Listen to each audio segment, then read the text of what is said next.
नमस्ते। आज के इस विश्लेषण में हम भारत के छात्रों के सामने आने वाले दबावों के उस जटिल जाल को समझेंगे जो धीरे धीरे बहुत बड़े संकट का रूप ले चुका है। हम अक्सर परीक्षाओं, पढ़ाई और प्रतियोगिता की बातें तो करते हैं, लेकिन इसके भीतर की जमीनी सच्चाई क्या है? आइए इसे एक साथ मिलकर डिकोड करते हैं। शुरुआत ही एक ऐसी सच्चाई से करते हैं जो अंदर तक झकझोर देती है। साल 2024 का ये आंकड़ा देखिए, भारत में किसानों की तुलना में अधिक छात्रों ने अपनी जान ली। ये कोई मामूली संख्या नहीं है, बल्कि देश के सिस्टम और हमारी शिक्षा प्रणाली पर एक बहुत बड़ा सवालिया निशान है, जिसे अब किसी भी हाल में नज़रअंदाज नहीं किया जा सकता।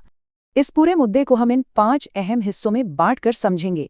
शुरुआत करेंगे छात्रों के दैनिक तनाव से, फिर टियर 1 संस्थानों की कमी, उसके बाद अरबों डॉलर की कोचिंग इंडस्ट्री, हाशिए पर मौजूद छात्रों की स्थिति और अंत में इस सिस्टम में सुधार के प्रयासों की बात करेंगे। तो चलिए सबसे पहले बात करते हैं पहले पॉइंट की, भारत में छात्रों के तनाव का संकट और उनकी दैनिक वास्तविकता। सिविल सेवा की तैयारी कर रही 22 साल की अनु अग्रवाल की इन बातों को जरा महसूस कीजिए। वो कहती हैं, मैं दिन में करीब 7 से 8 घंटे पढ़ती हूँ। मैं सिर्फ खाती हूँ और पढ़ती हूँ, इसके अलावा कुछ नहीं है।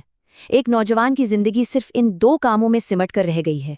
ये बातें उस अकेलेपन और प्रेशर कुकर जैसे रूटीन की एक छोटी सी झलक है जिसे लाखों छात्र रोजाना जीते हैं। और अगर लगे कि ये सिर्फ 1 या 2 बच्चों की बात है, तो इस सर्वे के आंकड़े देखिए।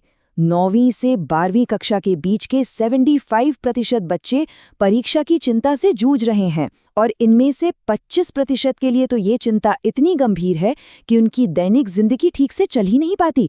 मतलब तनाव अब एक अपवाद नहीं रहा, ये नियम बन चुका है। आगे बढ़ते हैं दूसरे हिस्से पर, टियर 1 बॉटलनेक। ये आखिर एक मैथ प्रॉब्लम की तरह असंभव क्यों लगता है?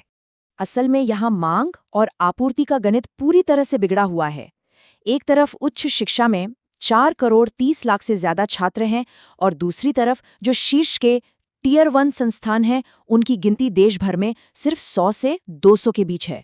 जब इतनी विशाल आबादी बेहतर भविष्य के लिए केवल इन्हीं गिने चुने कॉलेजों में जाना चाहेगी, तो सोचिए दबाव कितना भयानक होगा।